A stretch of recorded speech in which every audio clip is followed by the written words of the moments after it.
Welcome back to Psychedelic Therapy Frontiers, the podcast devoted to exploring the frontiers of psychedelic medicine and what it takes to cultivate a healthy mind, body, and spirit.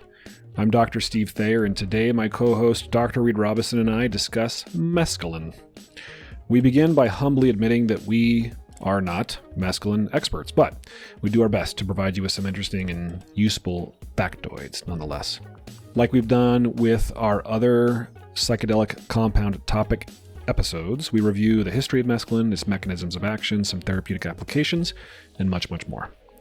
I'm also going to keep teasing that we got big changes coming to the show, so they're coming soon. Please continue listening. We're really excited to bring you even more awesome content with awesome people. So without further delay, please enjoy our episode on mescaline. Well, here we go again with another episode of Psychedelic Therapy Frontiers, continuing our series on different psychedelic medicines, different compounds. How are you doing today, Reid? Excellent. How about you, Steve? Happy Friday. I'm also excellent. Happy Friday to you. I'm so glad it's the weekend. I'm headed out to the MAPS MDMA assisted therapy training course, I guess you call it. You're in Colorado here pretty soon, so I'm excited to do that. And today, I'm excited for you. Thank you. Yeah, this has been a long time coming. I got into the MAPS training cohort a year ago, and I had to defer because we were going to Horizons. And then I got in again, and I waited too long to confirm my registration, and so they didn't have any space, and so anyway, the universe conspired in my favor, though. I'm really excited to go out to Colorado and learn from Marcelo Odalora and Bruce Poulter and hang out in the mountains at what is it called now? The Drala Mountain Center. It used to be like the Shambhala Mountain Center. Oh, cool. Yeah, I've always wanted to go there. Had my eye on it. I know it, like many meditation sanghas, centers, was, the subject of some kind of scrutiny, reconfiguration, in, I guess, a much needed, shoring up of boundaries among teachers and everything else. But that one's been a classic kind of beacon of meditation light in the mountains for decades, I think. Yeah, well, you know more than me. I'd never heard of it, so I'm really excited to be up there. The pictures look incredible and kind of Spartan accommodations, which I like. I don't need to be at like a 5-star hotel for this kind of thing. I'm going to take my little flute up there. I'm going to do some meditation in the woods and learn how to do MDMA assisted therapy. Mm-hmm. Oh, that's amazing. I loved my MDMA training. It was not only practically like informative and useful in terms of like therapy, psychedelic therapy skills, but it was really touching. Like the people who show up with such meaning and authenticity that, I shed many a tears as part of this kind of collective emotion we were feeling through the process. Mm-hmm. Yeah, authenticity and vulnerability and transparency, these are personal values of mine. So I love being in spaces with other people who share the willingness and the desire for that kind of connection. So yeah, I'm looking forward to it. Well, I hope you find some peyote buttons while you're out in the wilderness. Maybe I will. That's a wonderful segue into our topic today. We decided we would tackle mescaline, and in the interest of transparency and vulnerability and humility, I will admit that I don't know a whole lot about this medicine. So did a little bit of homework for this episode, and of course, like each of these topical psychedelic compound episodes, we're not going to go into incredibly deep detail, but we'll skim the surface and hopefully provide our listeners with some interesting tidbits about San Pedro, peyote, wachuma, mescaline. Well, I too am a self-proclaimed expert in nothing, and while I have experienced mescaline ceremonially on several occasions in far-off lands, and had really meaningful experiences. I definitely do not pretend to be an expert. It's what's funny. Just an aside. I spent some time with our colleagues up in Canada recently, and our fearless leader Peyton, CEO of Numinous, told me how much he didn't love the title subject matter expert. So I've got a kick out of that sense, and I'm glad that we all try to embody this attitude of humility and admitting that we all have no idea what the hell we're doing, but we all are walking each other home and trying to figure it out as we go. Yeah. Yeah. And now people are wondering, like, well, why the hell am I listening to you guys if you're not experts? But I like what you just said, because none of us really know what's going on. That you quoted the line from that movie, Everything Everywhere All at Once, where and I ended up watching it finally with my wife, and it was such a powerful movie, so visually stunning and deep and emotionally evocative. But there's that moment in the movie where one of the characters, everyone's freaking out and fighting and trying to kill each other, and he says something to the effect of, like, none of us knows what's going on, and when we don't know what's going on, it's important that we're kind. Yeah. And that just, like, struck me to the core. That's it, man. Like, none of us really know what's going on, so can we just be kind, please?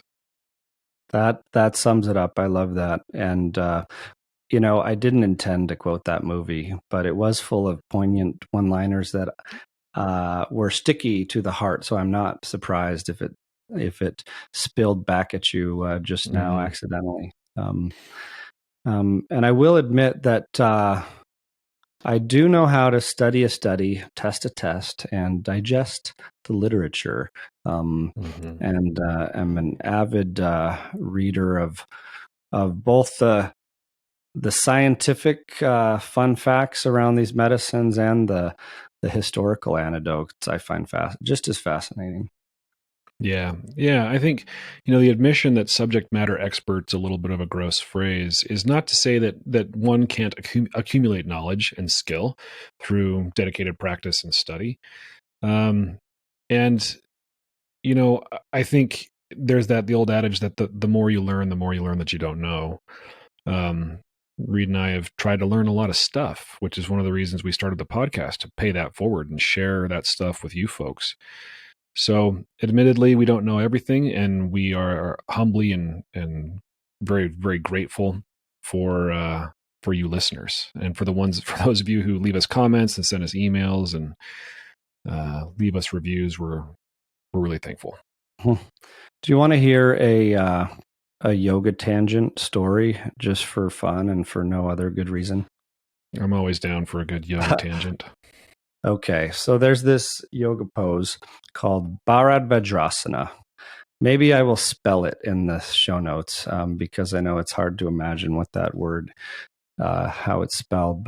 And I demonstrated if I weren't sitting in an awkward office chair. But it's a yoga pose, like many yoga poses, with a fun story behind it, because legend has it. Eons ago, there was this troop of warriors in India walking along the banks of the Ganges, and they found this kid. This kid was sitting there like in meditation, shining like a diamond. And a voice from the sky says, "This kid is divine, take him in." And so the troops did. They raised him as their own. It's kind of already a funny story, and that's not even the story. But he became one of the greatest Hindu sages of all time. The name was Bharadvajra.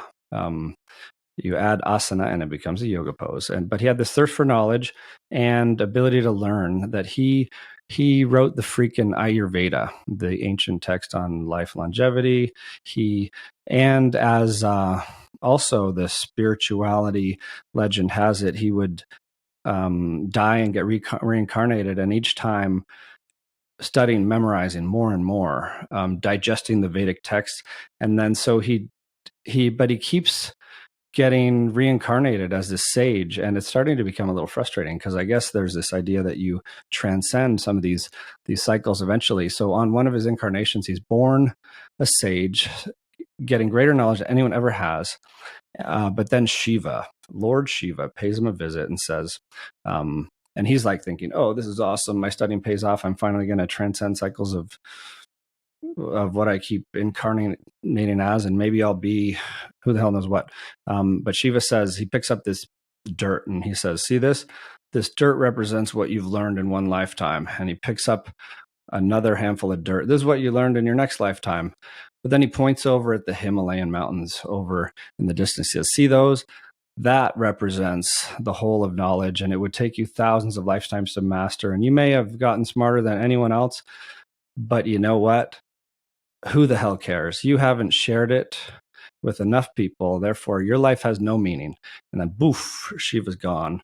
Barbadra dies. But the next time he comes back, and he's not only a great sage, but this compassionate teacher. And he starts educating countless students. They're all coming towards the end of his life to honor him as their teacher. And Shiva shows up at this celebration and says, "Good job, dude. You did it. It was through sharing your knowledge that you truly finally became alive." I like that because it's through sharing knowledge that I feel alive. It's one of the favorite things that I do. I've been a teacher for as long as I had stuff to teach, and as a therapist, it's a type of teaching. It's walking a journey with somebody, of course, and facilitating. And then this podcast, just sharing stuff, albeit imperfectly, makes me feel alive. So thank you for sharing that. I can relate. Not that I've reincarnated a whole lot that I'm aware of, but that you know of, huh? Mm-hmm. But yeah, that's a real reason I brought it up, is because I believe we're both coming at this from a stance of a desire to share good information, as best information as we can, get our hands on, assimilate, integrate, experience, iterate on, for the love of our shared collective journey through mental health and wellness and spirituality. So, yeah, exactly. Well, in that spirit, let's talk a bit about mescaline. So what is mescaline? As far as I can ascertain, it's a naturally occurring psychoactive alkaloid most commonly found in a couple of cactus species, notably the peyote and San Pedro or Wachuma cactus species. I guess it's been found in other cactus species, but those are the ones that most commonly come up, yeah? Yeah, like the Peruvian torch is another source of it. But the interesting thing is the peyote is the slow growing cactus. And I think ritual use with peyote cacti, peyote buttons, for example, dates back like at least 1,000 BC. And then the faster growing San Pedro, or this like columnar thing, aka Wachuma, is the other main source. But there's Bolivian torch and Peruvian torch and others. Yeah, I read one place where some archaeological evidence suggests that maybe as far back as 7,000 years, people have been playing around with cactus ceremonially in the U.S., Mexico, Peru areas. Yeah, it has a really fascinating history that covers the whole gamut, like the spectrum of I don't know. There's some heartwarming stories and some really heart-wrenching ones too, with regard to kind of what's happened to indigenous cultures through the years, that we may meander to as we go. So I guess that's both of an observation and a disclaimer, but and trigger warning perhaps. But mescaline, as the grandfather psychedelic, does have a deep history, and even in the scientific realms, predated in its study and led to LSD and others in terms of getting synthesized, characterized, and studied. Yeah, so why don't we take a sort of a meandering jaunt through the history and share some interesting tidbits and facts. It won't be completely linear, but first isolated in 1896 by German chemist Arthur Hefter, and then later synthesized in 1919 by Ernst Spaff. Yeah, the Hefner Institute is one of the big psychedelic research organizations carrying that name. Mm-hmm. Arthur Hefter. Hefter, yeah. And then, between the 1940s and 1960s, it was, I heard that it was used by American and German military as a truth serum of sorts. They were researching it along with other psychedelics, other compounds, as for its exploring its possible, quote, speech-inducing effects, which is a classic military thing. Speech-inducing. It's like calling torture enhanced interrogation or something like that. Yeah. Interesting thing I came across not too long ago in the literature on mescaline was that there was this one study before it was really well characterized as a psychedelic where it was given to dogs. So they gave it to a dog in a lab, and then it proceeded to like wander towards the corner of a room and bark at nothing in the corner, like, which was uncharacteristic of it. And they're like, wait a second, is that dog hallucinating? Like, what are they seeing that they weren't before or that we're not? Yeah, and did that then lead to there was some research on whether mescaline, and I think they did this with other psychedelics, but whether it could be a good analog for psychosis, so they could give it to people as a psychotomimetic and then be able to study what it might be like to have schizophrenia.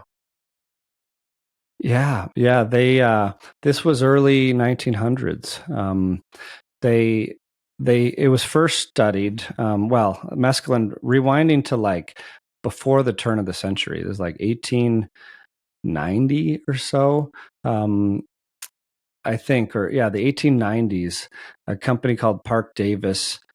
After someone had taken it, I think it was maybe Hefter's descriptions, like, whoa, that made my heart race. They're like, okay, cool. Our product cocaine is getting some slack on the market and we might need an alternative. So they started selling it as an alternative to cocaine, and like as a tincture, as a cardiac tonic. But it didn't take off. Yeah, it's funny to hear these drugs, like the early life of some of these drugs, cocaine in particular. Like Sigmund Freud apparently really loved cocaine. But yeah, we're starting here in the 1900s. You mentioned, some of the more ancient history. And I didn't read this in great depth, but I know that, when the colonizers came to the continental Americas, that one of the things they did was sort of try to wipe out the indigenous use of psychoactive substances, peyote included. Yeah, and that's where the history gets really sad, because when during the Spanish conquest, the religious and ceremonial use of mescaline containing cacti, like especially peyote, it was widespread in the Aztec Empire, northern Mexico. When the Spanish arrived, they saw it being used as a sacrament, and they saw that people were having visions on it. And they considered this to be work of the devil, and it got banished into the underground. So so there's, I think, one of the more troubling stories that I came across. Have you heard of the Wounded Knee massacre? Yeah. Where it's just this tragic murder of like 300 Lakota people by U.S. Army soldiers in the late 1800s. And around that time, communal singing and dancing got banned on reservations, and so the peyote ceremonies moved to secrecy, like it would take place in teepees then, where the participants would sit in a circle and eat dried peyote buttons, and all night long they would pray. work with tobacco, one of the master plant teachers, incense, sing songs, pass around drums and a rattle. And that became like this microcosm of like the world, the vanished world, the world that was ripped away for them, kind of like a way of preserving their culture and identity. Mm-hmm. Yeah, and in the modern day, we have the American Indian Religious Freedom Act amendments in 1994 that protect the religious use of peyote, and I think for enrolled members of the Native American Church, right, NAC, and of course it's decriminalized in some cities like Oakland, I think, but still the lots of government control around the use of ceremonial medicines. Yeah, and circling back to your initial comment around this mescaline as this model for psychosis, it's interesting that like Hefter and others noticed early on that there were varieties of the experience. Like one famous early researcher said, that made me extremely anxious. That was kind of crazy stuff. And the other one's like, whoa, colorful apparitions, loss of sense of time, beautiful.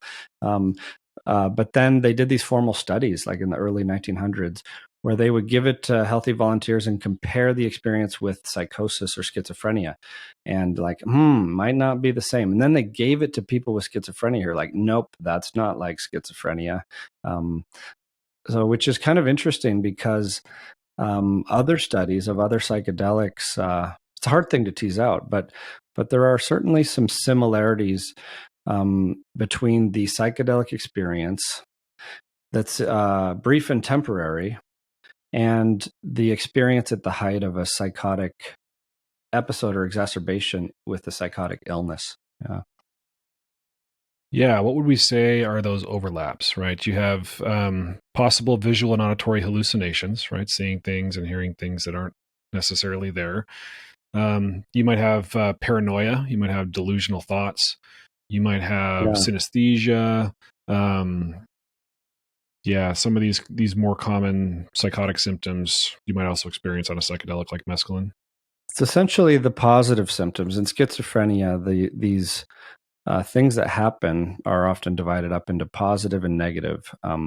Positive being like the hallucinations, as an example, and the negative being the withdrawal from society, like the reclusiveness that can come along with it, the catatonia, for example. And that's certainly not, even though, it might seem like it in moments and in the varieties of the psychedelic experience, it's certainly not characteristic of an experience on psychedelics as becoming like truly catatonic or,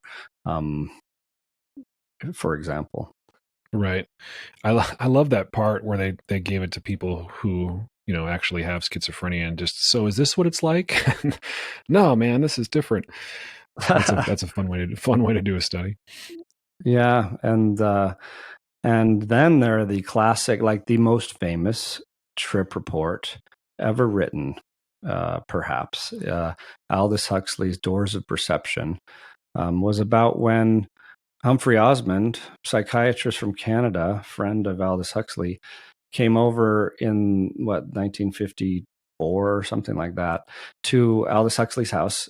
Aldous Huxley's wife was present, and Humphrey Osmond dosed him with 400 milligrams or so of mescaline, and that became, with his poetic craftsmanship, just a trip report to go down in history. Yeah.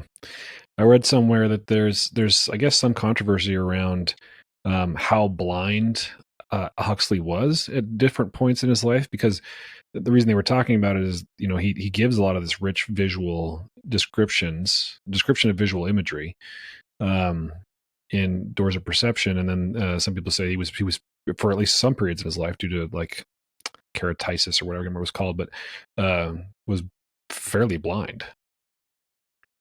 Have you ever heard that? Well, I've heard a little, but I don't have a good answer for it, other than it does bring up the really interesting question of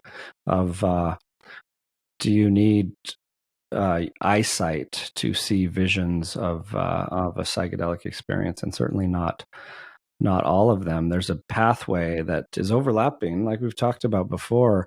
It might be lighting up the same brain areas, but you don't need the same like optic nerve pathway and kind of retinal stimulation. But no, I don't know the answer on the state of Huxley's vision. Yeah. It's just interesting to me because as somebody who, as a psychologist, I'm not a neuroscientist, I'm not a neurophysiologist or anything, but sensation and perception are really interesting because it kind of all ends up in the brain anyway. So in order to quote unquote see something, you need photons hitting your retinal nerves that stimulate this part in your brain. But what if you receive direct stimulation of that part of your brain? Arguably you see things, right?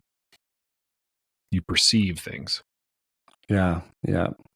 And I mean, okay, here's another tangent, because this is what struck me in my neuroscience journey. Like that was my undergrad, kicking off this this lifelong study of trying to understand like the brain and behavior. But what struck me early on is that you and I never truly see the same thing. Like we truly do observe, like we take in different realities because what you see and what I see, even if we're staring at the same wall in the same museum or same room, goes through our neurons, our optic nerves that are different because we have different anatomy. And they go through these neuronal pathways and hit these brains that were highly shaped, not only by our individual genetics, thanks to our respective parents and genetic mutations thrown in the mix along the way, but also every experience that we've ever each had throughout our lives. So when we're looking at the same thing, we are not actually seeing the same thing. And I think it's relevant in the sense that like Huxley talks about the doors of perception. I think it was a William Blake quote that he drew this from, about if the doors of perception were cleansed, everything would appear as it is, infinite. But our doors of perception day to day in this default world are not, in fact, cleansed and perfect or the same. Yeah, well, that's an interesting tangent. We could probably do a whole episode on that kind of stuff.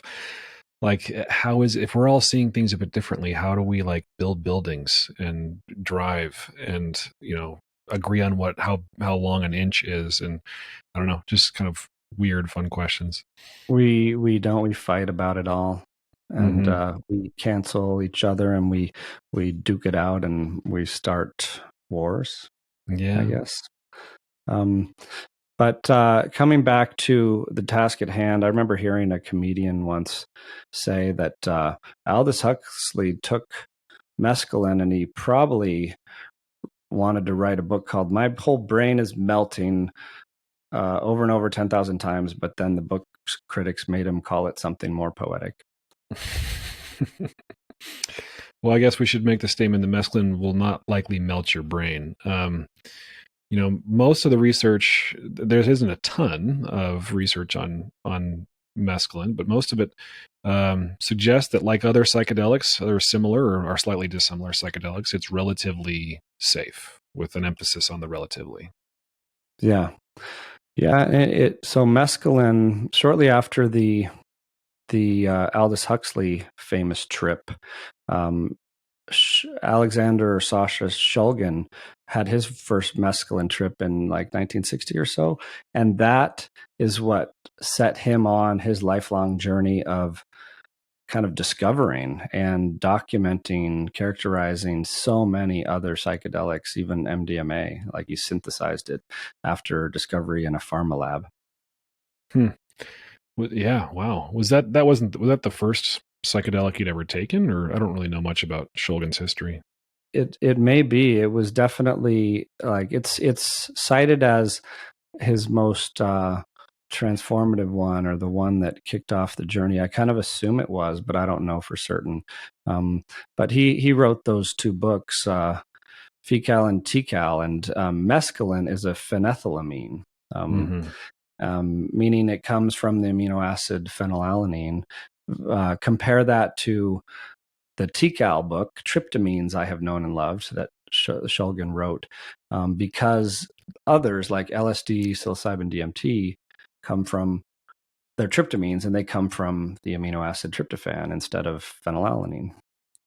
So here we have, different sort of classes of psychedelics that still, for the most part, act on similar receptor sites, right? A lot of the psychedelic effects of mescaline still can be at least partially attributed to that 5-HT2A serotonin receptor activation, right? Yeah, it's an interesting one because it hits 5-HT2A like the other classic psychedelics. Mescaline is a classic psychedelic, but at a much, much lower affinity than LSD. As you can see by the different doses needed, you might take 200 micrograms of LSD and have a very significant trip, but 200 milligrams, like orders of magnitude different. 200 milligrams of mescaline is not a very strong trip. Right. And then it's got, I'm looking at my notes here because I don't have this stuff memorized, but 5-HT1A, alpha-2 adrenergic, adrenergic, I can't even say adrenergic. Adrenergic, there you go. And then it's got some dopaminergic and histaminergic activity as well. Yeah, so it's classic like the classics, and maybe slightly what we've called LSD promiscuous, like LSD, but a little more classic. I'd say I do personally, and notice some similarities. And this is totally biased in the LSD and mescaline experiences, but and I do also see chemical similarities, even though mescaline's a phenethylamine and LSD is technically a tryptamine. But mescaline's known to have this like body load as well, like both somatic and the mental psychedelic effects. So like a tactile sensation, which could be like euphoric, tingly, but it could also mean the nausea and other things that might be more likely with mescaline than some of the others. Yeah, I read that that people, at least in the people who were surveyed, who took synthetic mescaline were less likely to be nauseated compared to those who like consumed San Pedro mescaline distilled from the cactus. And the reason being, it takes a lot of cactus to get to a high dose of mescaline, and this, I believe, is one of the reasons why it's not the most commonly sought after and talked about psychedelic in the modern days that we're in of this wave of the psychedelic renaissance, because you have to put in some work, like ceremonially, even like the cactus is boiled down and concentrated somewhat, either in a sludge or a powder, but you have to drink a fair amount of it to get like a full mystical experience. And or you have to take a ton of capsules if it's powdered. Some people, even ceremonially, they'll put it in a bunch of capsules. But that's one way I've sat in ceremonies either way. And when it was capsules, I was handed like 50 capsules of cactus powder to swallow. Yeah, that is a lot. And I had a GI trip as well. So apart from the GI issues, what other subjective effects people experience? I think similar to other psychedelics, right? Spatial distortion of color, closed eye visuals, seeing geometry, mandalas, things like that. It can be euphoric. They can feel transcendent, connected to the divine. A lot of the same stuff you'd experience with other psychedelics.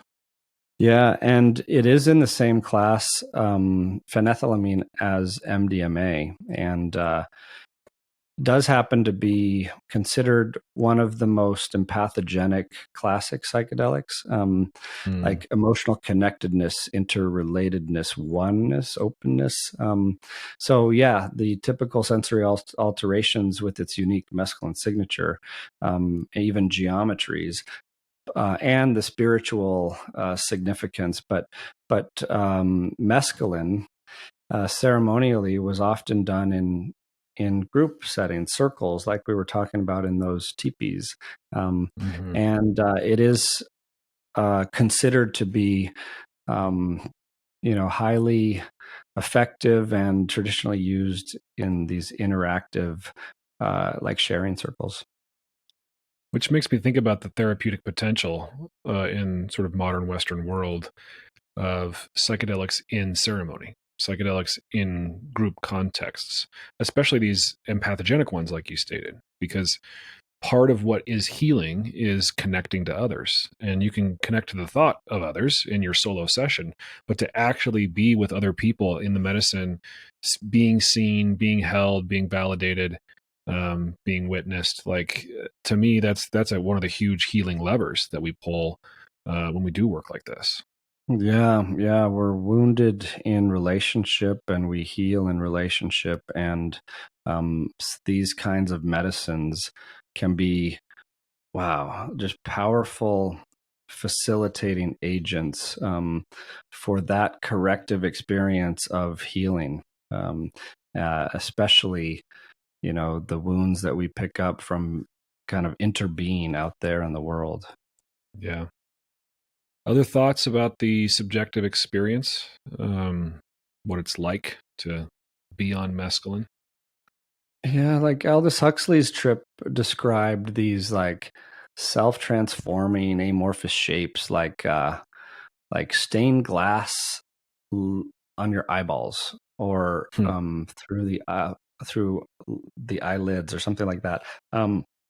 But there's a lot of varieties of it, but a lot of like what I pick out as the common threads are like kaleidoscopic experience and what people tend to say is that they become more significant closed eye than open eye, and we've talked and that yeah, you can have synesthesia to a Mm-hmm. similar degree as something like LSD, especially when there's music on board. Right. I read that, like other psychedelics, mescaline's got kind of a rapid onset tolerance period, lasting 3 or 4 days after use. So, Yeah, um, and despite that, the rapid tolerance, it's not really been shown to produce a lot of addictive behavior like other psychedelics. People don't tend to go back yeah. to it repeatedly. Yep, yep. And contrast that to like DMT. On our DMT episode, we talked about how tolerance doesn't develop or resets, and that's why you'll see ayahuasca ceremonies where it's like 5 nights in a row. For example, I've Mm-hmm. been to some like that.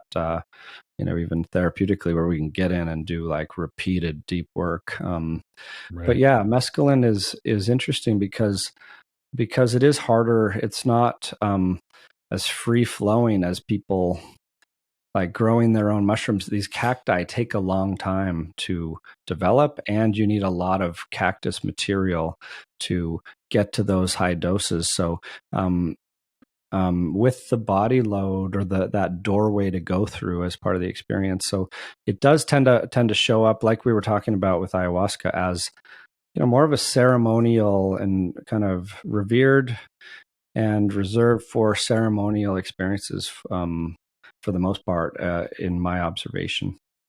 Right. So, with respect to the subjective effects, I found this really interesting survey study, 2021 by Uthag et al., published in the Journal of Psychopharmacology, where they surveyed 452 people who had reported using mescaline. And overall, the subjects rated the kind of acute mystical type experience as moderate, ego dissolution and psychological insight effects as slight, and the challenging effects as very slight. So most of the people who responded to the survey didn't have dark night of the Mm, soul type experiences or not yeah. physiologically very challenging things. Most of them had used peyote and San Pedro. Um, just a couple of fun little facts here. Overall, the intensity of the acute mescaline effects did not differ between the types of cactus. So about the same. And about 50% reported having a psychiatric condition, And over 65% reported improvements in those conditions following their most memorable experience with mescaline. Again, survey data, this wasn't a controlled study or anything like that. About a third rated their mescaline experience as one of the top 5 or single most meaningful, spiritually significant, or psychologically insightful experiences of their entire lives, where a smaller proportion, looks like 11%, rated the experience as one of the top 5 or single most psychologically challenging. So again, not as challenging as it was significant. And then there's a couple of stats on people reporting that their depression symptoms, anxiety symptoms, PTSD, and stress symptoms improving. Anywhere from 75 to 86% reported those symptoms improving. So just a fun little study of about 500 people who reported mescaline was helpful. Yeah, I think that sums it up pretty well. The lower rate of mystical experience, although it's hard to know, we're not talking about like 5 dried grams of mushrooms when we're surveying people who have had their, these varieties of dose and setting.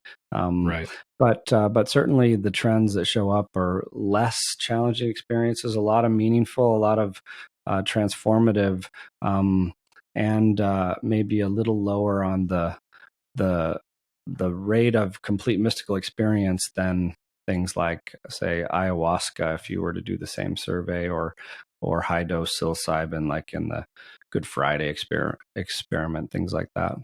Right. Right. And I will utter our typical disclaimer that we don't encourage anybody to do illicit substances, but you do hear psychonauts talking about mescaline being kind of a good place to start with psychonautic explorations because of those things. It's not going to screw you, it's not going to screw with you as much as some of these other ones that we love. Another anecdote I'll share with the big disclaimer of I'm not recommending that you do this. There were these indigenous tribes that would use mescaline containing cacti for days on end in lower doses, allowing them to stalk, hunt, find deer day after day without rest. So there was another use that's kind of like microdosing, hyperdosing mescaline for the hunt. Right. We often we often come to that little tidbit when we talk about these psychedelics, like native peoples using it as a stimulant or as a performance enhancing drug, I guess, for hunting and foraging. I mean, survival. Yeah, if you want to stay up for days on end because your survival depends on it, then go for it. Eat some cactus. We humans are wired for wired in such a way that experiences that promote survival become important, like hunting food, which we don't have to do these days as much. It's a little different when we're hunting down pizza from Little Caesars or something like that. But yeah, there are evolutionary reasons for that, and as well as the mystical experience, and as well as the ecstatic bliss, that are so. These are meaningful and important things to us as humans. And I will say that there are even some studies about the anti-inflammatory properties of mescaline. Like, it's thought to be a pretty potent, like maybe 5-HT2A, suppressing this tumor necrosis factor or something like that. But plant medicines have other entourage effects so that we'll need to understand more and more over time. Yeah, the entourage effects. I always get curious about plant medicines and animal alkaloids, just because of how many different things are in there. Because you with scientific tools, we can isolate, extract the psychedelic molecule, the compound that causes the psychedelic experience, but then you might miss out on what was maybe some of those entourage effects. I remember, and I've said this on the podcast before on our 5-MeO episode, and we were talking about the bufo, those poor toads, and leaving them alone. Then when I talked to Hamilton Morris about it, he made the case that the other alkaloids present in the venom weren't helpful to the experience, and that he isolated them all, took them himself in true Hamilton Morris fashion, and they were just nauseating.